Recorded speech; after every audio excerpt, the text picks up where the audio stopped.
Gentleman from Oregon is recognized for 2 minutes.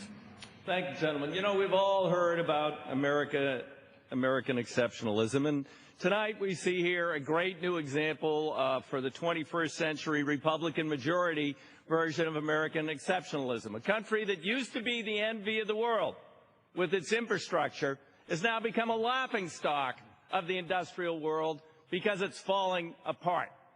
150,000 bridges on the national highway system need repair or replacement, and with this bill, next year, it'll be 160,000 that need repair or replacement. 40% of the road surface on the national highway system needs not just resurfacing, but it's so bad it has to be dug up.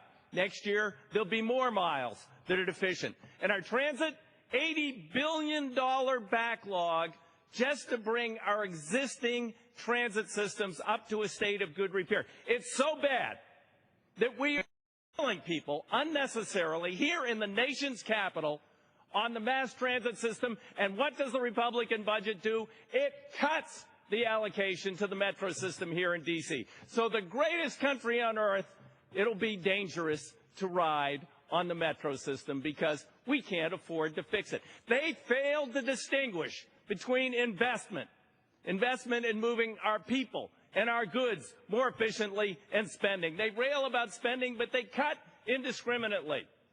And they add money in places where we don't need it. Let's get down the list. Aviation, we want to build a 21st century air traffic control system. They cut that budget $100 million. The Coast Guard is stretched so thin it can't meet its own criteria for search and rescue.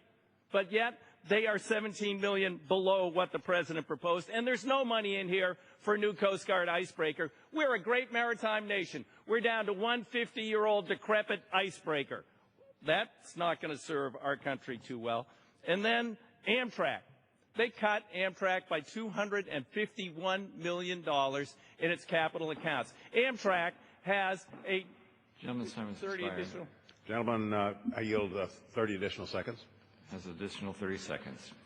And on the day that we had the Amtrak crash, they cut the capital acquisition account for Amtrak by $251 million, despite the fact that Amtrak has a $20 billion backlog, 140-year-old tunnels that are near collapse, which will paralyze the East Coast, bridges that are 100, 110, 120 years old, and yes, we do not yet have a positive train control system on all of Amtrak's routes, and that has been something that's only been recommended for 25 years by the safety coalition, or the safety folks, National Transportation Safety Board. With that, I yield back, but this is pretty pathetic. Gentleman from Florida.